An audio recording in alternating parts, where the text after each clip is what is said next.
Hey everybody, Dr. Lawrence here. I'm going to be reading from my book, Disinformed. It came out in 2024. It's about the history of disinformation, going back to the ancient Greeks and looking at what they thought about truth and the power of language and persuasion, and how actually these apparently modern problems we have with disinformation are actually central to the foundations of Western thought, and they were some of the most important and urgent and critical problems that particularly Socrates and Plato addressed very directly.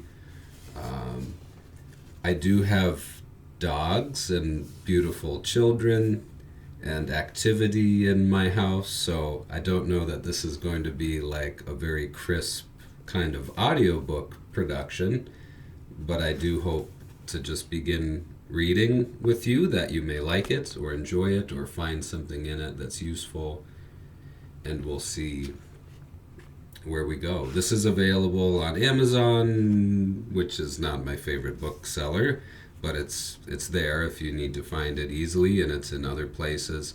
And right now you can get my new free ebook about Plato and Socrates and madness if you sign up for my newsletter on my author website, which is danlawrenceauthor.com. And I really don't like hawking my own stuff, so I'm going to stop all of that. Now, I begin the book with a quotation from Tolkien. Perilous to us all are the devices of an art deeper than we possess ourselves. And this is from Gandalf talking about the Palantir stone, this kind of seeing stone. But when I read this in The Lord of the Rings, I immediately think of the art of rhetoric. Perilous to us all are the devices of an art deeper than we possess ourselves. In other words, my application here is, if you do not understand how rhetoric functions, you so easily fall a victim to it. Perilous to us all are the devices of an art deeper than we possess ourselves. That's how I begin the book. Now the introduction. Well, here we are on Earth. We're nearing the end of a global pandemic. This was 2024. There's always plagues. That's the point. Look at the Antonine plagues. We're nearing the end of a global pandemic. War is ongoing in Eastern Europe. And not so long ago, a coup was attempted at the United States Capitol. There's a reason the phrase, "may you live in interesting times," is actually considered to be a curse. At a time when honest, reputable information is needed most, it seems harder than ever to come by.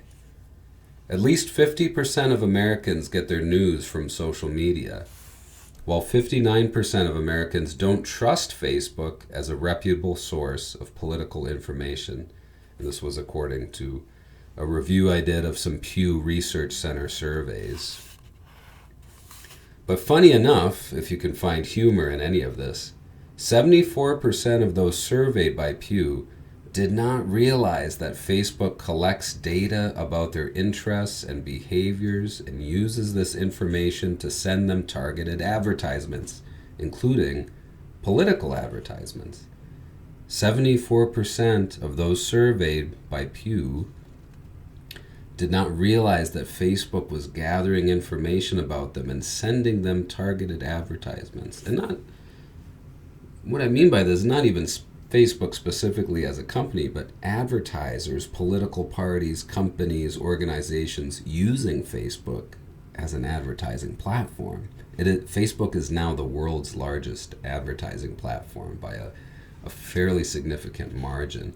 That change happened around 2015 or around there, 2016, where the global digital advertising spend surpassed the traditional print, television, radio, all combined.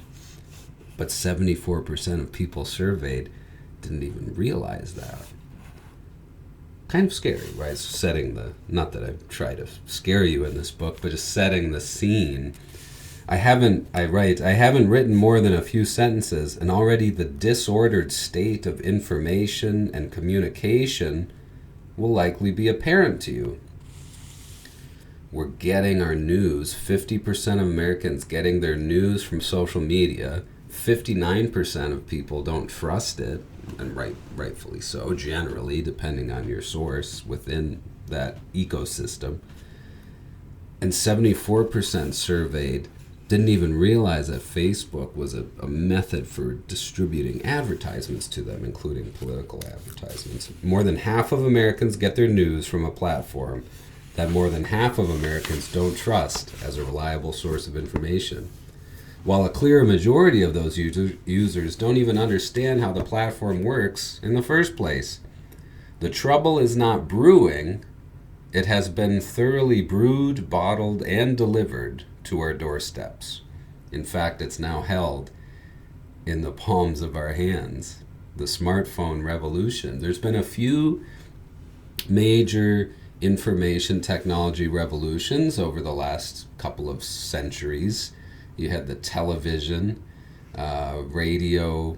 I'm thinking about like really rapid acquisition or ubiquity moments. The television goes from almost zero to a major majority of households in the 50s. We went through that, 2008, 9, 10, very, very quick, rapid adoption to ubiquity status of the smartphone. And we're using it 3.5 hours a day on average, or more, right? Depending on which study you look at. In Tolkien's fantasy classic, The Lord of the Rings, the wizard Gandalf speaks to the hobbit Pippin about the dangers of using a technology he doesn't understand. The Palantir, or Seeing Stone. I'm explaining the epigraph now. Gandalf warns, perilous to us all are the devices of an art deeper than we possess ourselves. The lesson is hard learned. When Pippin first picks up the Palantir, he is overpowered by the Dark Lord Sauron and nearly reveals his knowledge about the secret quest to destroy the One Ring, a mistake which would have spelled certain disaster for Frodo and the Fellowship. The same could be said of our current dealings with the technologies of social media and digital communications. We are dealing with an art that we do not understand, an ancient and powerful art called persuasion. Numerous studies indicate we're spending more than 3 hours a day on mobile phones, even more time on computers, whether at home or in the workplace. But most of us don't understand how information is distributed across these applications and platforms and algorithms, and fewer people still have learned the tools to decode and analyze this complex digital disinformation.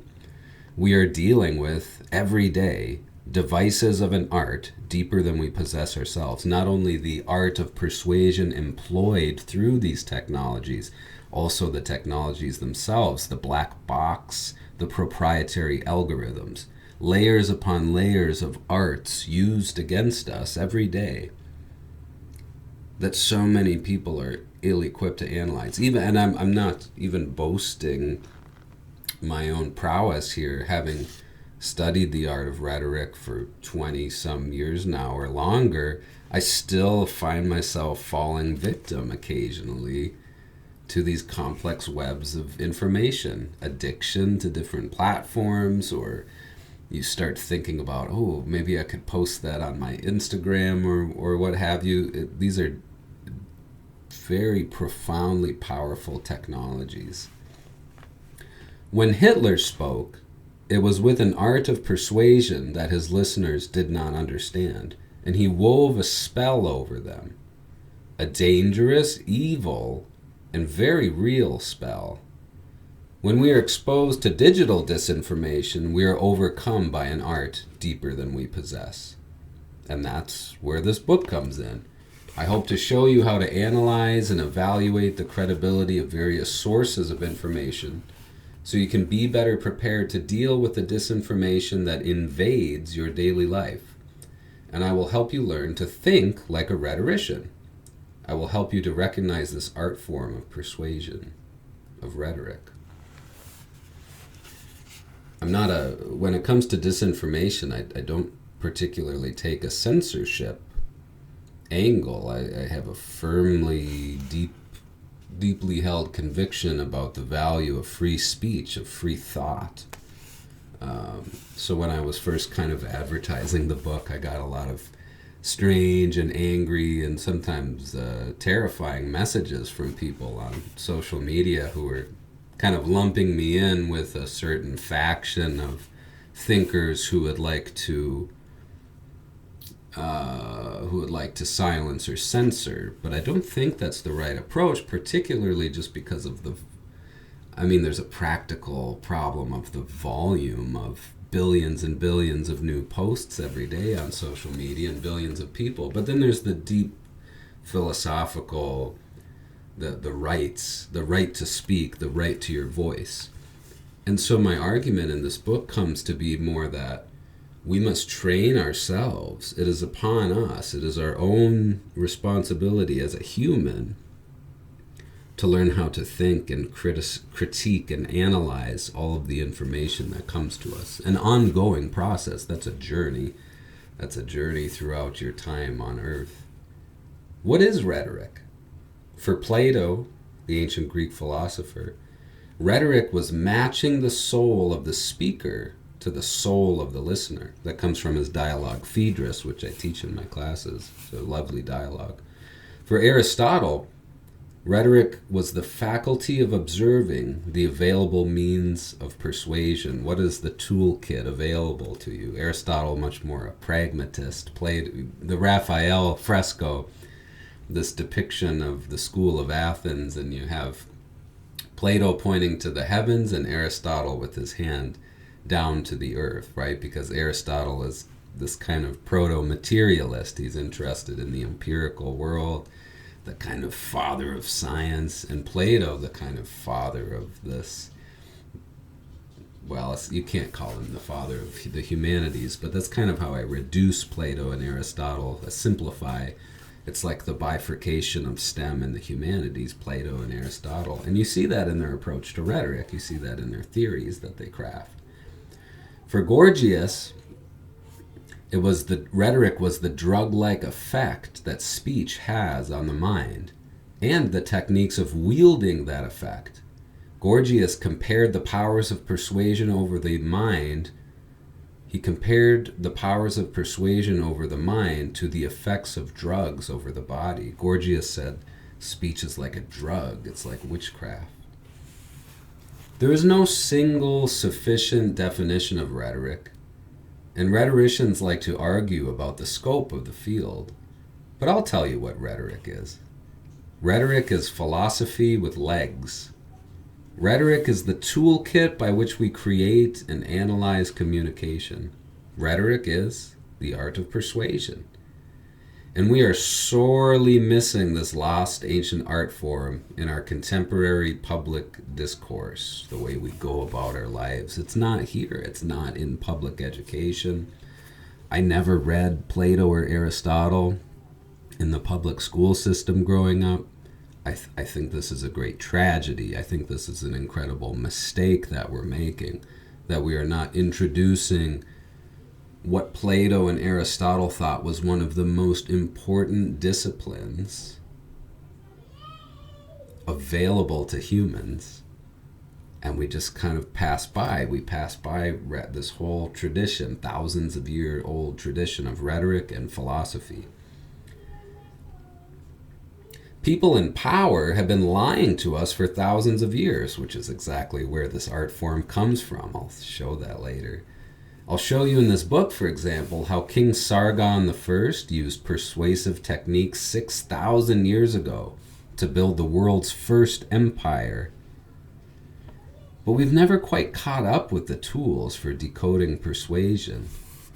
The effects of persuasion last throughout these thousands of years. Now disinformation comes at us like a veritable storm. And the average modern citizen sees thousands of advertisements every day. And they're not just advertisements for products, they're also advertisements for political parties. Advertisements disguised as opinion pieces. And straight up mis and disinformation, lies, verifiably untrue information, disguised as news and parading as reputable information. But let's be clear. I'm not here to stir you up or to cause any panic. Quite the opposite. It's true. We try not to panic in life. There's plenty to panic about, but it doesn't do much good for you. Quite the opposite. When I zoom out a bit, it's clear to me that humanity has always been under this threat of disinformation.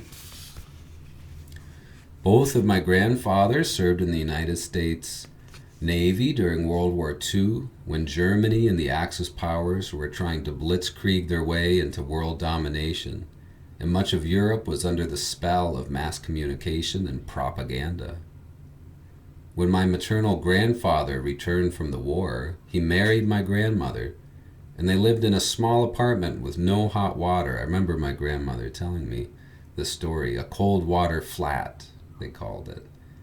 It wasn't exactly an easy life. In my parents' time, the Cold War and threat of nuclear annihilation came front and center to everyday life as Russia began earnestly sowing discord at an international level with its powerful state-sanctioned disinformation programs, which are still ongoing and getting more and more sophisticated. Russia has many long fingers in our digital world.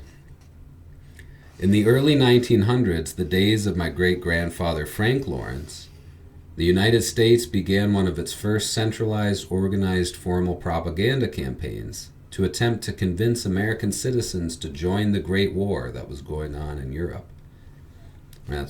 Hemingway ends up kind of caught in that. It's interesting to think about. Was that his own decision, or was it some propaganda that drew him into the cause as a young man? Just a couple of generations earlier, America was burdened by a civil war that nearly saw the country tear itself apart. And this is just in my own country, within the last few generations. Anyone, anywhere, who reads this or hears me speaking now knows that their own family's history and their own country's history is full of as much horror as it is heroism. Governments, companies, and powerful leaders have always been lying to the public. They've always been lying to us, while the project of democracy has attempted to stabilize life for the average citizen. And of course, democracy is much in jeopardy at the present moment as big corporate oligarchic interests creep into power. Not even creeping now, it's right in front of us. We can see this happening. When the world is going through uncertain times, we look to ease our troubles by staying abreast of what's going on around us. Older generations may have listened to the radio or read a newspaper. Then the television found its way into every home. Though it's tempting to look back on some golden age of journalistic integrity, and maybe it existed at some point, I know from studying the history of these media technologies that good, reliable information has always been hard to find. It's always been hard to find good, reliable information. That's partly why, at least, the methodology of philosophy, that is just the art of asking questions, is so important. That's a great starting place as a thinker, as a human, just to recognize that it is okay to ask questions, and any question, to turn anything upside down, to take anything you hear from anyone and know that you have the power to ask questions about it, and you don't have to take it as dogmatic, axiomatic, infallible truth. You are allowed to ask questions. In fact, you must ask questions to be a full, free-thinking individual. That's the art of philosophy, the art of asking questions. And it has probably been too deeply locked away by academia. Philosophy should be more of a folk art, I think. It should be something we all practice, we all express, we all learn how to ask questions from a young age. Unfortunately, that inclination towards creativity, that inclination towards questioning gets stamped out in many families and many places from these broad propaganda networks, from impatience with children's questions, from any number of very rigid school systems that don't incorporate philosophy into the curriculum.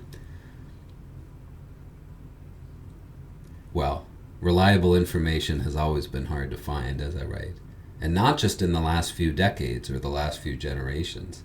For thousands of years, as long as humans have been organizing themselves into cities, states, and empires, there have been folks who have tried to lie, persuade, and disinform others for their own benefit.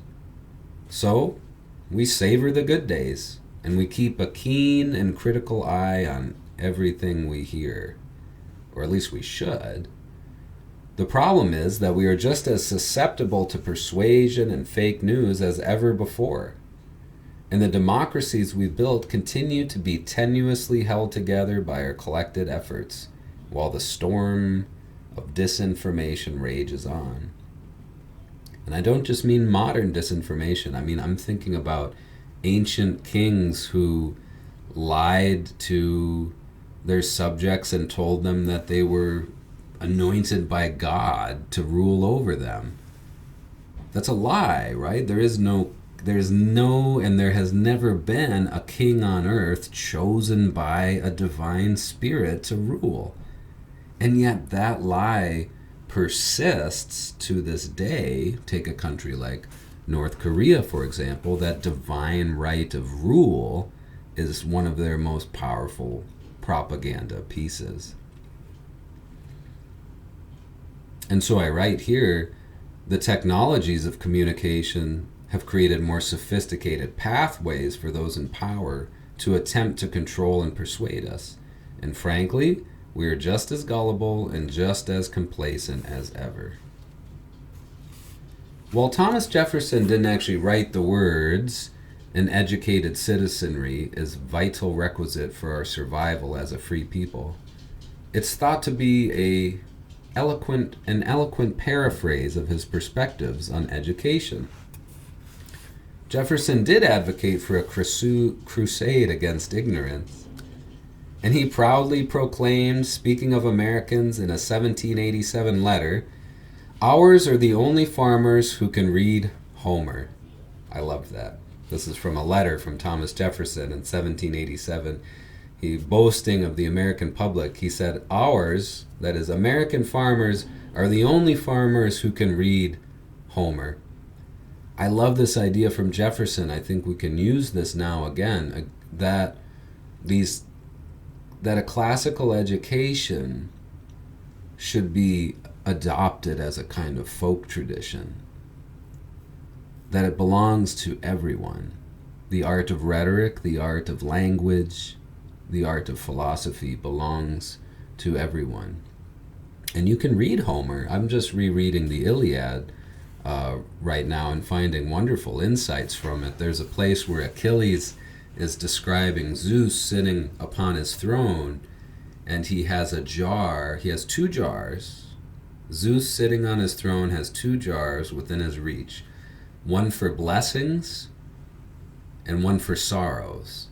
But, Achilles says, Zeus is somewhat careless, and he gets his fingers. You can kind of imagine a kid mixing finger paint colors together messily or something. So Zeus is up there mixing the sorrows and the blessings together, and this is human life. I found that comforting. I found that a lovely idea. Zeus kind of just messily, stupidly bumbling. Many of the gods are depicted in this kind of bumbling way sometimes. Fallible, human, right? The gods come from us. They come from our creation. We've actually had this very very backwards, it seems to me. We are not made in the image of God or gods, but gods are made in the image of us.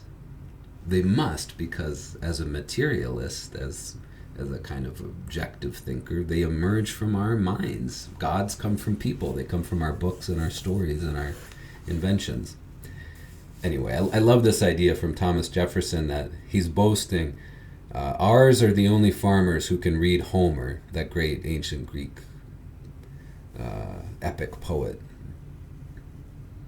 I write then, it's probably not an accurate claim. I mean, we know something about literacy rates throughout history. But if you brush aside the American exceptionalism, you can see what Thomas Jefferson was aiming at. A good classical education in multiple disciplines is good for you. It's good for your mind. It's good for your life. It's good for your country. He wanted education to include the sciences, history, philosophy, ethics, mathematics, and languages. And having gone through the public school system in the U.S., I'm afraid it seems we're falling a little bit short of that ideal. And the effects of this lackluster education are rippling throughout the world. We must be honest with ourselves. American high school seniors are not great critical thinkers. And that's not a meanness from me. I back up that claim with a study from the Stanford History Education Group. They found that 96% of high school seniors did not see any problem with getting their information about global warming from a web page clearly marked as having been written and published by a fossil fuel company.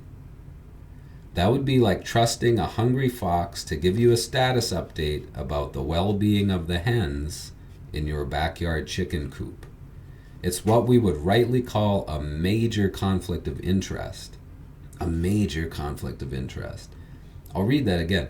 In this study by the Stanford History Education Group, they found that 96% of high school seniors did not see a conflict of interest when they were reading a web page about global warming that was clearly marked as being published by a fossil fuel company.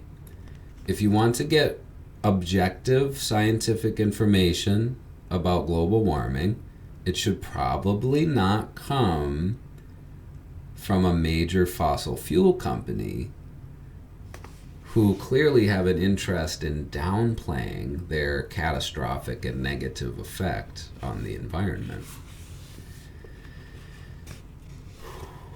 You gotta let that one sink in a little bit. That's one of the hardest things. I hope that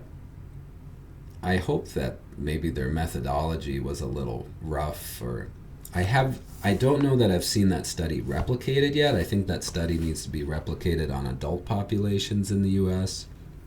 I think that study needs to be replicated in high school groups, and I think they need to rule out that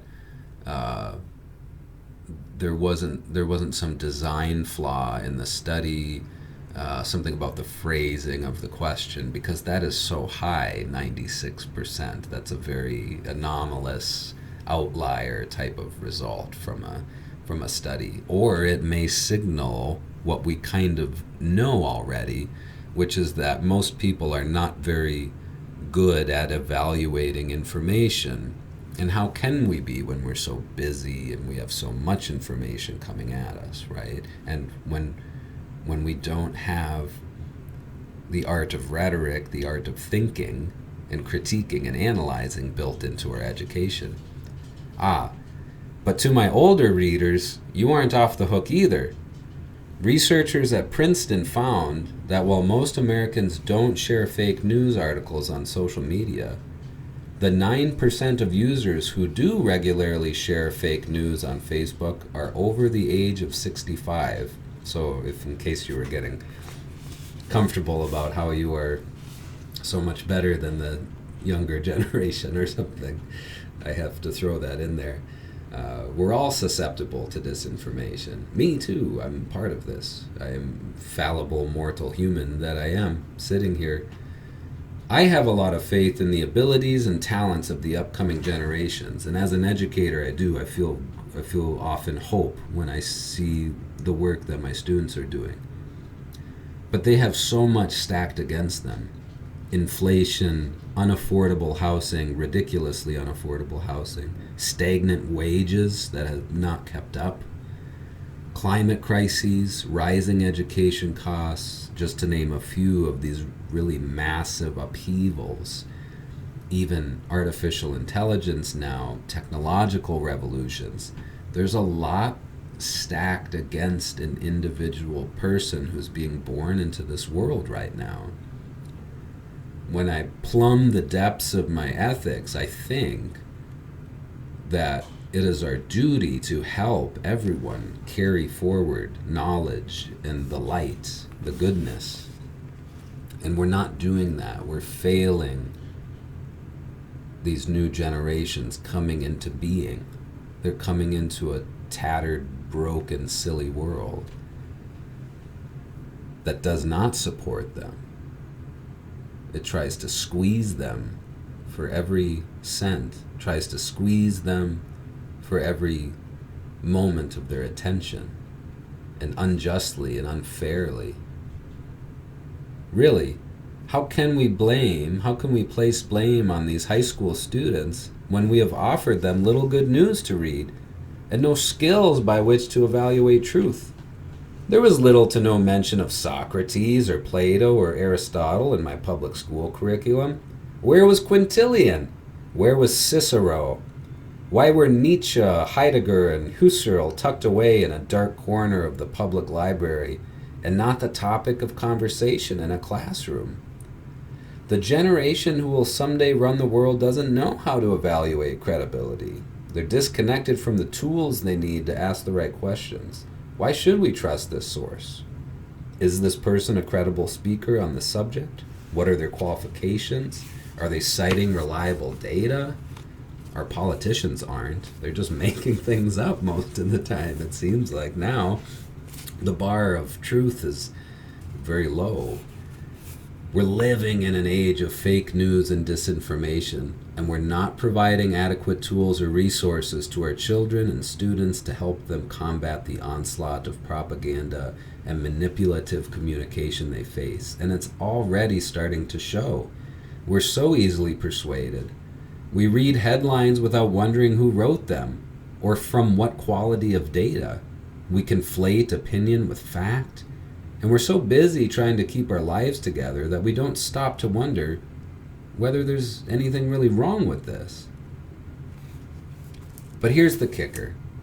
None of this is new. Sure, we must now contend with Twitter bots or X bots, spreading made-up stories and Facebook targeting and AI agents and advertisements that are based on our psychographics. But the root of this issue trails backward through time for thousands of years. The purpose of this book will be to take you on an adventure through time to look at this phenomenon of disinformation, the fake news phenomenon, see what it really means. See it manifested in other times and places, because it's not our specific problem. It's a problem of being human. It is a problem of being human to have to deal with lies and falsehoods. Fake news is nothing new. But to lie, deceive, and distort reality has always been horrendously dangerous. We risk our entire species when we lie. Today, hundreds of millions of people all over the world are convinced, manipulated, and made to believe persuasive lies and narratives for particular purposes. Those in power have always lied to us. They want us to go off to war, to vote for particular candidates, to believe in a certain god or gods, to follow particular laws or rules, to think in certain ways, and to fall in line and shut our mouths. But some of us, this is very self-serving, I think now rereading this, but maybe this means you too. Join me in this. Some of us go on fighting for the truth. We refuse to keep our mouths shut. Socrates, the ancient Athenian philosopher, was put to death for poking and prodding and asking too many questions. And all he was doing was asking, what is justice? Or how should a state be organized? And he encouraged others around him to ask questions and dig deeper into their worlds and their social structures. It's dangerous sometimes to think for yourself. Hypatia, the ancient female philosopher of great renown, was also killed.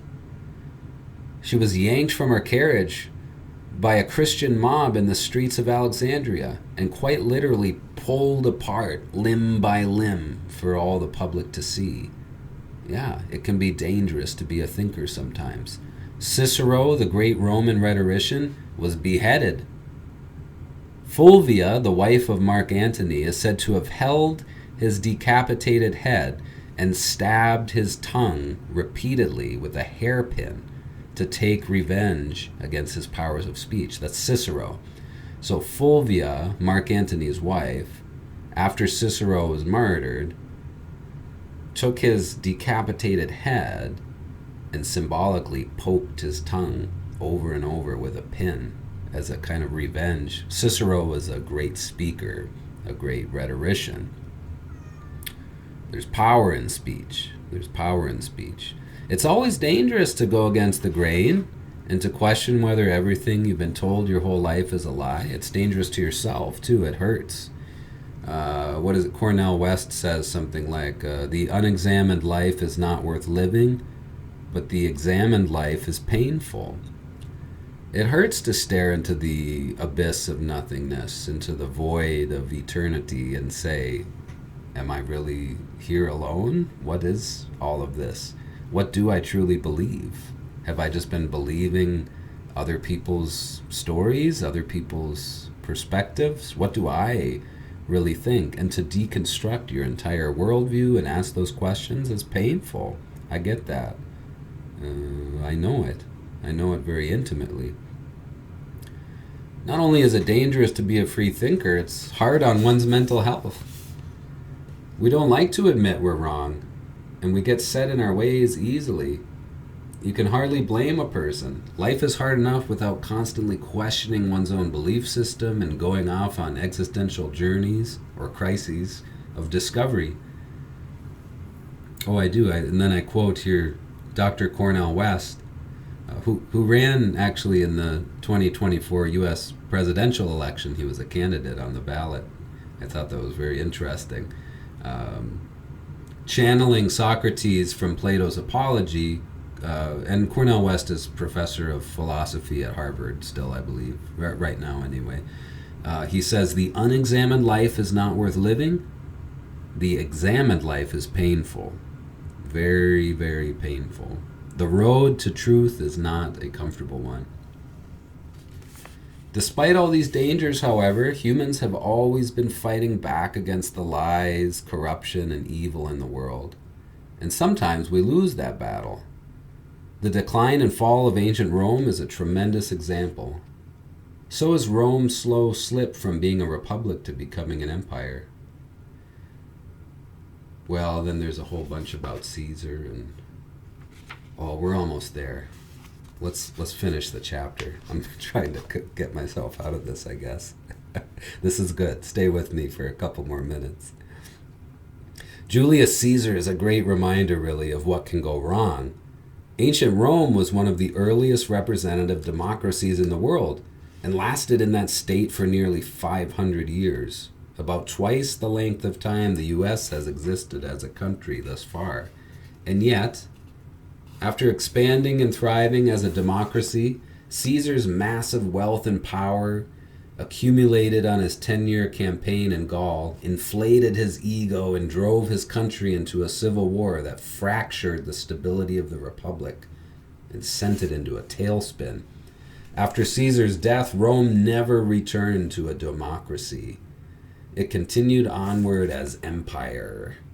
And though it had rulers both tyrannical and sometimes sensible, it was never again ruled by a body elected by the citizens. There is much at stake when we talk about lies and truth and disinformation, and democracy and free thought are among those things. This book then will help us take a step back from the craziness of our present world to find some hope from the works of ancient and modern thinkers and scholars who have mapped out already philosophies and theories to deal with all these problems of lies and deception and propaganda. There are theories already. There are philosophies that help us think through these problems. We've invented already time-tested antidotes to disinformation, and we would do well to bring them back to the forefront of our collective consciousness as we deal with these pressing, existentially threatening material realities of our day. Economic and financial instability, global warfare, the seemingly irreconcilable culture wars of left and right in the US and Europe, an epidemic of technologically sophisticated disinformation, and our eroding trust, sometimes well-founded, in major institutions like journalism and education. And what is this antidote called? Why, it's the study of rhetoric, of course. And I'll show how that's true. Back to Plato, back to Socrates. These were the issues that they were dealing with. Truth, lies, deception, persuasion. My job then will be to lay this all out for you through stories from the ancient empires of the Near East, where people first wrestled with these questions, to the mobile phones that deliver targeted digital disinformation right into your home, right into your pocket, right into your brain. We'll be exploring the ideas and lives of the rhetoricians, thinkers who worried about how we would battle the persuasive powers of language and communication. Our democracies are fragile, and central to keeping an intact democracy is a willingness to search for and engage with the truth. Even at a personal, psychological level, we feel an almost intrinsic need to discover the truth, to uncover the secrets of the universe, to test our hypotheses, and adventure out into the great unknowns. Carl Sagan wrote in his book Pale Blue Dot that we are wanderers, nomads. This is an anthropological, historical truth, and it rings true at a kind of intellectual, spiritual level. We live only a short time in this universe, like brief spectators at a play. Then we are gone, apparently forever. But while we are here, we are driven to move, to seek, and to search. That's Heraclitus. You can't step in the same river twice. Time is a dimension of our universe, and it moves us forward, and we move ourselves forward through it. What we yearn for more than anything is truth, not delusion, lies, conspiracy, not even myth. We want to know what really happened and what's really going on. Where am I? Where is this universe? What is this place? Where am I? What am I? And what does it all mean? Of course, I don't have those answers. I am mortal man, fallible man with you on this journey.